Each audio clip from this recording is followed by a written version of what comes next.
Anybody know what the most important organ in the body is? The brain, exactly. So nobody said the heart. Heart's important, but it just gets blood to the brain. The brain is the most important organ in the body, right? Powerful. This is a powerful, powerful thing, the brain. Incredible. God created the brain. We can't even come close to simulating what God created in the brain. Unbelievable what it is. Okay? It's got 3 pounds, 2% of our body weight, 100 billion cells, 2 neat halves. Pass it around. This is about what it weighs, about what it looks like, about the size of it. So powerful, powerful than any supercomputer that we can create. Okay? It's got as many impulses in a day as all the phones in the world, including all the cell phones that everybody has. You add all those phones in the world together, that's as many impulses as the brain has in one day. Incredibly powerful, powerful research. But we're not taught very well how to harness it. How do we harness all this power? Because it determines how our life goes. This really cool thing in the brain, it determines how life goes. So we're going to talk a little bit about the brain today. We only got 20 minutes, so it's going to be some real specific things. I'm going to try to share with you a little bit about the brain. Now, people, I see some people here my age. Remember I Dream of Jeannie? Yes. What a cool show that was. Me and my daughter just watched reruns last night on MeTV. Real cool station. Last night's episode was about accepting people as they are. I mean, it's just a great, wholesome show, I Dream of Jeannie. As a kid watching it, I was like, well, if I could have all the hamburgers, milkshakes, and french fries, that'd be great. If you had a lamp, a Aladdin's lamp, and you could have one wish, what would you wish for? Another wish. More wishes. Can't wish for more wishes. Can't wish for somebody to fall in love with you, and can't wish for anybody to come back to life. There's 3 basic rules. What would you wish for? More what? Money. Money, okay, yeah. Go ahead, pass it around. Oh, I can't. Yeah, no, one wish. One wish. One wish. Yeah. Come on, pass it. What do you got? Health. Health, good. One more.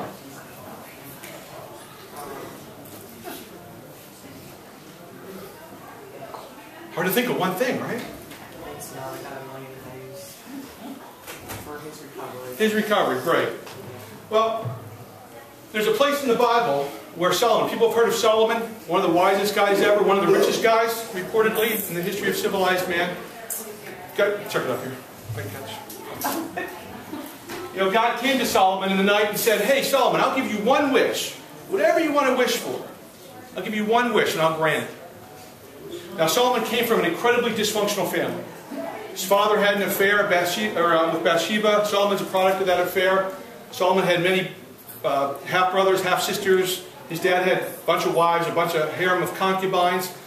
Solomon had brothers that killed another brother, brothers that raped a sister, brothers that tried to kill dad to take over the kingdom. Incredibly dysfunctional family, more than any TV show we'd probably see. But you know what he wished for? What? Wisdom. Wisdom. My Sunday school teacher when I was a kid said godly decision making. He wanted to be a godly decision maker. To me, I was always very interested in decision making. That's why I became a psychiatrist. Even from a little kid, some people want to be an astronaut, a cowboy, a policeman. I always want to be a psychiatrist. A little weird, I understand that. But I saw a lot of dysfunctional decision making going on in my life and in my folks and people around me. I thought, wow, life would be so much better if we just knew how to make better decisions. That was my pursuit. Dr. Bellows and I Dream of Jeannie, that was my first role model for a psychiatrist.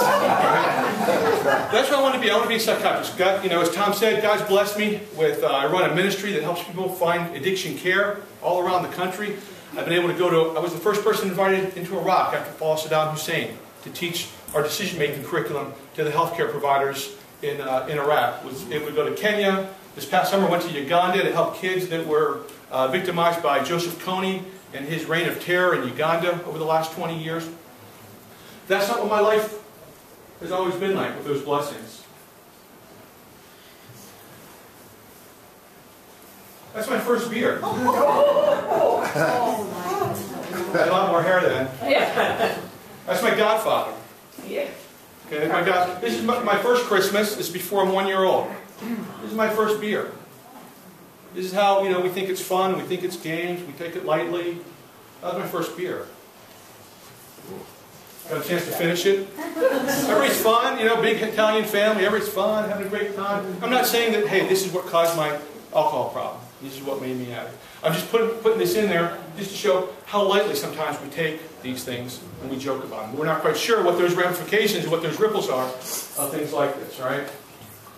So what we're going to do now is we're going to look at images of the brain. As Tom said, I went to undergrad, got a degree in biomedical engineering. My area of concentration was imaging the brain, really looking at the brain. And that's what really fascinates me, this great creation God gave me. How do we get the most out of it? So we're going to look at brain scans. Can anybody tell me what sex this is for this brain is? Is this a male or a female brain? Female. Female brain, right. We have the sense of direction nuclei, ice cream receptor, little sex particle here, D for commitment hemisphere, bone skills, right? Alright, equal opportunity. Here's, do we So this for me took up most of my brain. I lost a baseball scholarship. Air Force paid for my first 2 years of college. I lost an Air Force scholarship. I got kicked off the baseball team for my alcoholism. I got taken before the Ethics and Review Board because I got cheating in college. Almost didn't make it into medical school. Was on the waiting list. The last 3 days before medical school started, they called me and said, hey, your number is up. You're able to come in. Was halfway through medical school. Then it was on Super Bowl Sunday. Great day, partying, revelry. Won some money in a pool, about $600 for a medical student back in '87. That was a huge amount of money. But went out, got trashed, got in a couple fights, DUI, resisting arrest, 6 counts of aggravated assault, was in jail that night.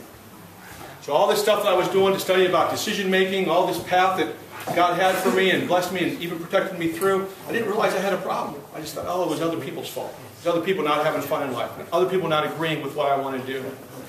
At that time, sitting in jail, for all those parents or grandparents out there that are afraid of having their kid go to jail isn't that bad of a place.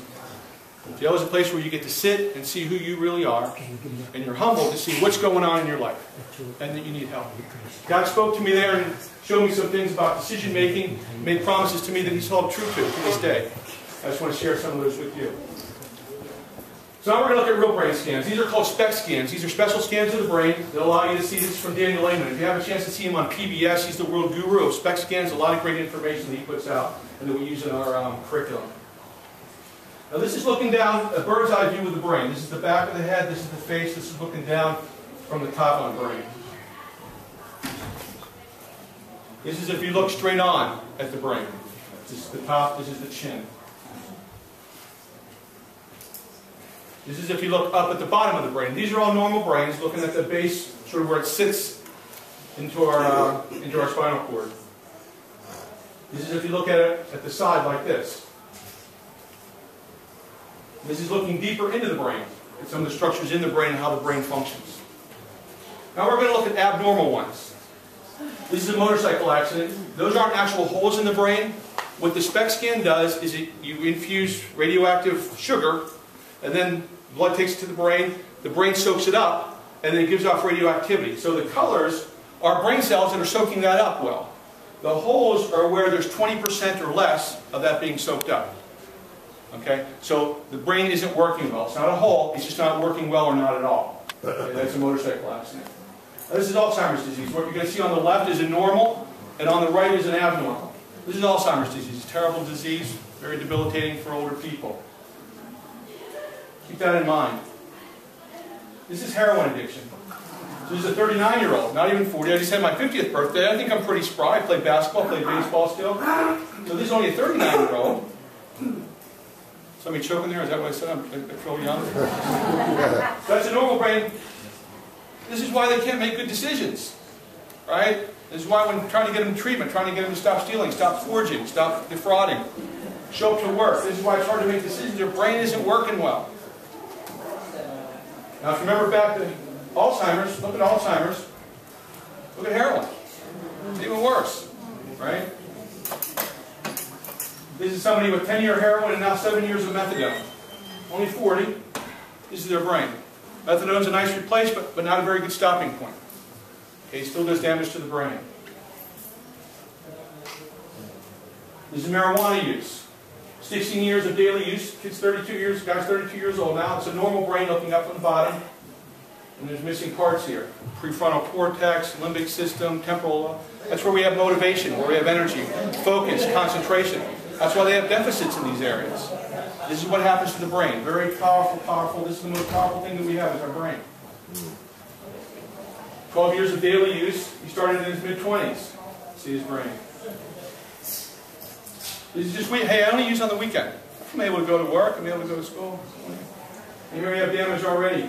Only 28 years old. Just with weekend use. This is a 16-year-old. 16 years old. Look, using daily. Look at the difference of his brain. The areas that aren't working very well. Just at 16 years old. Not even old enough to drive yet. But already he's got brain damage from using it. This is 3 years of just only using a few times a week, 4 times a week. See the damage that's being done. 18 years old. Okay, now we're going to go on a couple stimulants. So there's a normal brain. This is with cocaine use. 24 years old. Only 24 years old. That's the brain they're going into life with. Life shows up. Life isn't easy. Why do we make it harder for ourselves?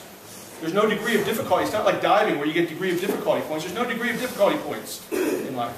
But we constantly try to make it harder for ourselves. This is meth use. Frequent use. Only 10 years, 36 years old. See the deficits in the brain. This is heavy meth use. On a daily basis, multiple times a day. 28 years. See the damage to the brain. Now we go on to legal ones. Alcohol. 17 years. Started after, when he was legally able to drink. Age 21. He's only 38 now. You see the damage to his brain just from alcohol. It's legal. Very, very toxic. Weekend alcohol use. See the underside of the brain. Remember we were talking about earlier. Remember back in the 70s they had this is your brain, this egg, and this is your brain on drugs. That scrambling egg and an iron skillet. It almost looks like the brain is melting. Like it's melting away. The way the cortex is just getting obliterated. This is 18 years of daily alcohol use. See the underside of the brain. The prefrontal cortex is getting shaped up here and underneath here. That's our emotion management, emotional control, our thinking, our organizing areas. You can see what happens when it just gets chipped away.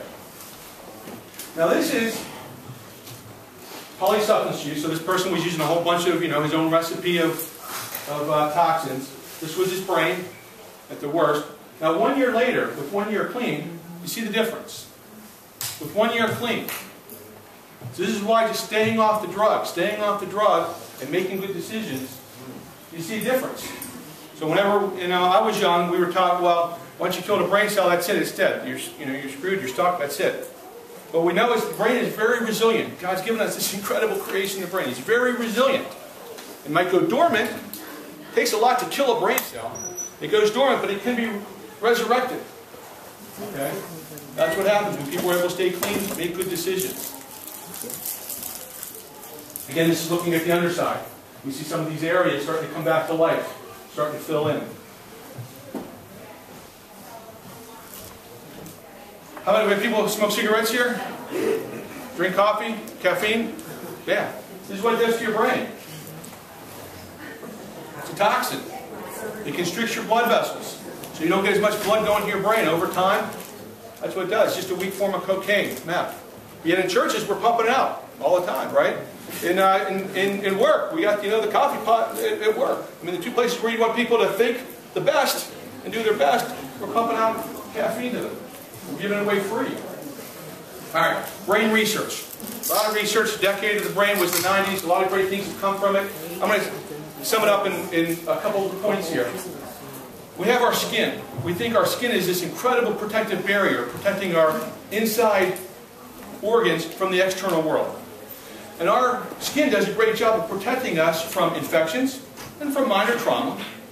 But overall in life, it doesn't really do a good job of protecting our organs. Let me give you this as an example. If I'm a mid-level, corporate, chugging and plugging every day, economy is tough, my business is downsizing, I got a daughter with diabetes, I got another daughter in college, I need my health benefits, I need my paycheck, I'm starting to get stressed, I'm starting to get reflux, I'm starting to get heartburn, maybe getting a little bit of an ulcer. I'm getting tight, my muscles are getting tense, I'm getting headaches, I'm not sleeping very well at night, I'm getting little flus, a little runny nose here and there, my immune system is getting compromised. I go to my doc, he says, oh, Carl, man, your blood pressure's up, your heart rate's up, what's going on? Oh, doc, it's just the stress of life, difficult, work, you know what it is. How we perceive our life, the things that go on around us, and the decisions we make affect our internal organs. Affect our gut, affect our heart, affect our musculoskeletal system, affects our immune system, affects our blood flow to our brain. Our brain is our most sensitive organ. It gets affected the most by these things. It gets affected the most. There was a study that came out around 2001. It's been replicated many times. It's a panic disorder study. Okay? People know what panic attacks are? Panic disorder. You breathe in real heavy, heart's pounding, your blood pressure's up, your stomach's gurgling, you start to get tremor, shake, a little bit sweaty, you're afraid, gotta get out of here, like claustrophobic, I'm gonna die. Panic attack. They took 40 people with panic disorder. They gave them a SPECT scan. Their SPECT scan was similar to what we see on people with anxiety disorders, certain areas lighten up. We then separated them into two groups. Control group, treatment group. This control group, we kept them on a waiting list for 6 months. Okay? The treatment group had group therapy once a week to teach them good cognitive behavioral skills to perceive their situations better and then to respond in a healthier way. After 6 months, the control group on the waiting list, no change. Same SPECT scans, same functioning, struggling with their anxiety disorder. The 6-month treatment group, markedly different. Less anxious, functioning better, able to do more things, but their SPECT scan changed. Their SPECT scan dramatically improved. Didn't give them any medications, no nutritional supplements, no exercise. Okay? Just teaching them how to make better decisions with their life situations, their brain chemistry improved. That's just phenomenal. That we have the power, okay, to change our brain chemistry, to improve our brain chemistry. That's where the empowerment process really comes from. Do I have a young person, hopefully, maybe, that's willing to come up here and do a push-up for me? Anybody? Do I have any volunteer to come up and do a push-up for me? Atta girl. We got Tom? No, you can do it. Well, here, both of you. Come on, both of you. Okay, first, before you do your push-up, I just want you to stand in front of the crowd so they can see who you are, see your physical stature. Yeah, right? Okay, go down and do one push-up. Atta girl, good job. All right, up. That's it. All right, stand up in front of everybody. Now, have you guys seen them change? No. Are they any bigger? No, thanks, appreciate it. They did get stronger. Doing one push-up, they got stronger. In their deltoids, and their triceps, and their back, and their shoulder. Well, we didn't see it macroscopically, but microscopically they got stronger. Okay? Decision-making is the exercise for the brain. That's why I talked about Sullivan. When he wished for decision-making, that's the most powerful thing you can do. That's the most powerful thing you can wish for. There's so many important decisions that you have to make every day. When you make a good decision, it is the exercise for the brain. It's what makes your brain stronger. Just like you didn't see them get stronger externally, microscopically they got stronger. Just like for our brain, when we make a good decision, we don't all of a sudden see our brain, wow, it's so much stronger, it's so much better, it's so much quicker. But it does get stronger. And as you continue to make good decisions, it continues to get stronger. It's additive and cumulative. Okay? Just like when we make a poor decision, we see that negative spiral happening, right? Leads to another negative decision. Our brain gets weaker and gets more injured. So with no biological intervention, we can actually improve our brain chemistry. Decision making is the exercise for the brain. Good decisions are going to make your brain stronger. Now, I didn't have them do a wrong push-up, but if they did the push-up incorrectly, they'd injure their shoulder, elbow, wrist, upper back, neck. Okay? Same thing happens with a decision. When you make a wrong decision, you injure your brain. Short circuit, chemical imbalance, whatever you want to call it, it injures your brain chemistry. So our brains are dynamic organs. They can be injured easily. When we use substances, we introduce toxins, which we saw toxins are terrible for the brain, but also poor decision making. As you're using the toxin, you're making a poor decision, so that injures the brain. So it's a double whammy. Our brains can be strengthened or renewed by putting no toxins in. So when we saw that person with 1 year clean, they weren't putting toxins into their brain anymore, but they were also making good decisions. So they're keeping away the toxins and making good decisions. Good decisions strengthen the brain. And we're not just born this way. I mean, we have power over our brain and brain chemistry, and our brain then determines the life that we're going to enjoy or be consequenced with. Now, what determines good decision making? Okay. You know, if you're a physician, if you've got a chance to study the brain, you got to believe in a divine creator. I mean, there's no way that this brain, wherever it is, passed around, you know, came out of nothing, came out of randomness. It is divinely created, divinely orchestrated. Whenever somebody creates something, they have instruction manuals, right? I have an instruction manual for my printer. Now you can find most of this online, so it's even hard to find instruction manuals around the house. For our blender, I love peanut butter milkshakes. For our Cuisinart, I got my wife for Christmas a couple of years ago. For our popcorn machine, like the one back there, we get that movie-like popcorn. For our cell phone, for the iPhone, for our computer. I mean, people that create something, they want to get a lot out of it. They want you to enjoy it, to maximally get so much out of it. So they give you an instruction book. This is how you're going to get the most out of this. What are you using for your instruction manual? You know, for me, when I was in jail, that's where I had to look. You know, what was I using for my instruction manual? God spoke to me and said, hey, if you use my instruction manual, I'm going to show you things about decision making that are going to transform your life, but help other people transform their lives. The Bible is the most incredible instruction book. It has so much wise wisdom about life management, about decision making, forgiveness, conflict resolution, parenting, marriage, the whole gamut of things. It's an amazing, amazing book. It's the #1 bestseller. 6 billion sold. 6 billion. Tale of Two Cities is the next on the list. It has 200 million. Which is such a dramatic difference.